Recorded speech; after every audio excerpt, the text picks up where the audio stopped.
क्या आपने सोचा है कि सोशल मीडिया रिकमेंडेशंस कैसे आते हैं? कैसे डिसाइड कर लिया जाता है कि ए पॉइंट से बी पॉइंट तक का रास्ता सबसे छोटा कौन सा होगा? या फिर गूगल मैप हमें कैसे बताता है कि आप अपने सोर्स से डेस्टिनेशन तक कैसे मूव कर सकते हो? इनफैक्ट हमारे इंटरनेट के ऊपर सारी की सारी राउटिंग कैसे होती है? आखिर ये सारा का सारा नेटवर्क का काम होता कैसे है ना इंटरेस्टिंग? चलिए आइए मैं आपको बताती हूँ ग्राफ थ्योरी के बारे में।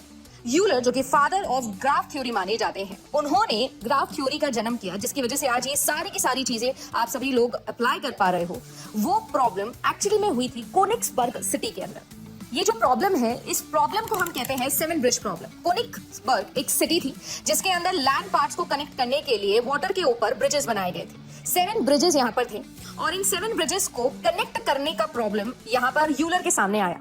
जब यूलर ने इसे देखा तो उसे एक मैथ्स प्रॉब्लम नजर आई और उसने इस मैथ्स प्रॉब्लम को सॉल्व करने के लिए जो पहला नेटवर्क ड्राइंग बनाया उसे ग्राफ कहा गया। बेसिकली इन्होंने ये सोचा कि अगर मैं इन सातों पॉइंट्स को वर्टिसेस बना लूं और इनके बीच में कनेक्टिंग ब्रिजेस को आपका वर्टेक्स के ज्वाइनिंग एजेस बना लूं तो कुछ इस तरीके का डायग्राम आपके सामने आएगा।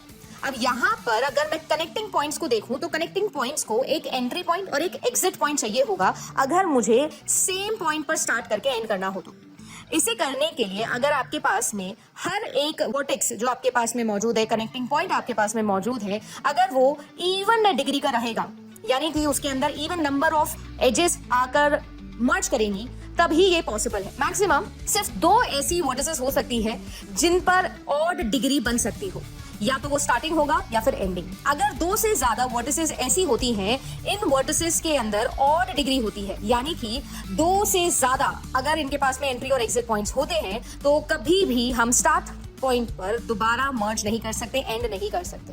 और इसी प्रॉब्लम को सॉल्व करते हुए इन्होंने समझाया कि just because Königsberg bridge problem के अंदर यहाँ पर इवन पॉइंट्स 2 से भी कम पर थे, यानी कि यहाँ पर 3 से ज्यादा ऐसी वर्टिसेस थी जिन पर ऑड डिग्री आ रही थी। Therefore this problem was unsolvable. और इसी प्रॉब्लम के दौरान सॉल्यूशन के तौर पर ग्राफ थ्योरी का जन्म हुआ। है ना इंटरेस्टिंग? कैसी लगी स्टोरी? कमेंट सेक्शन में जरूर बताइएगा और अगर आपको भी ऐसी कोई इंटरेस्टिंग स्टोरी पता है तो भी जरूर बताइएगा।